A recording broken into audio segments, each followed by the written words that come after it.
दोस्तों, in this report and analysis में आपका स्वागत है। दोस्तों, आप जानते ही हो जम्मू एंड कश्मीर का टॉपिक या टाइटल या कोई भी इशू हमेशा ट्रेंडिंग ही रहा है। चलिए दोस्तों, आपको बताते हैं 370 आर्टिकल के बारे में एक्सटर्नल अफेयर्स मिनिस्टर जयशंकर ने आज क्या कुछ कहा।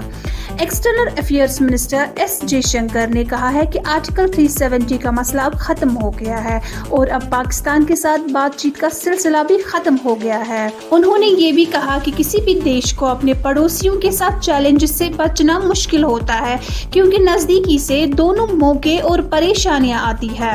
एस जयशंकर ने एम्बेसडर राजीव सिकरी की किताब strategic conundrums reshaping India's foreign policy के लॉन्च के दौरान ये भी बोला कि जम्मू एंड कश्मीर का स्पेशल स्टेटस हटाने का फैसला फाइनल है।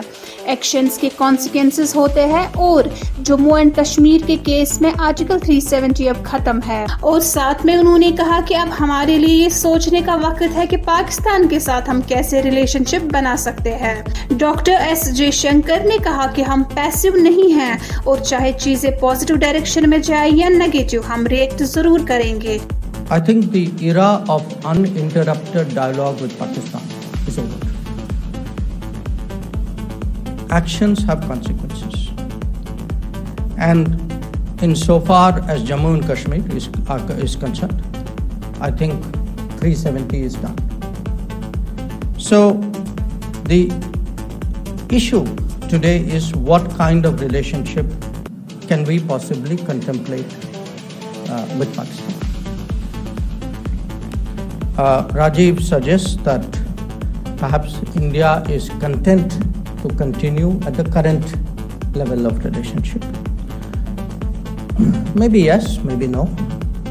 What I do want to say is we are not passive, and whether events take a positive or a negative direction, either way we will react.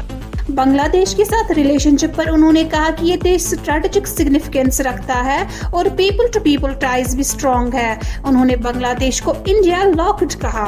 Doctor S Jaishankar ने मजीद कहा कि दुनिया के किसी भी देश के लिए पड़ोसी हमेशा एक चैलेंज होते हैं और बड़ी पावर्स भी एक कॉनड्रम होते हैं। बड़े पावर्स के पास इंटरेस्ट्स होते हैं जो हमारे इंटरेस्ट से ओवरलैप करते हैं और कभी कभी अलग भी होते हैं। चाइना के केस में ये डबल कॉनड्रम है, क्योंकि चाइना एक नेबर भी है और एक मेजर पावर भी है। डॉक्टर एस जयशंकर ने म्यांमार, श्रीलंका और मालदीव्स के साथ रिलेशंस के कॉम्प्लेक्सिटीज पर भी चर्चा की और कहा कि ये रिलेशनशिप्स अप्स एंड डाउन्स देखती है, लेकिन रीजनल स्टेबिलिटी और कोऑपरेशन के लिए ये बहुत जरूरी है। हमारी इस अपडेट में फिलहाल इतना ही। हमारे साथ बने रहने के लिए शुक्रिया।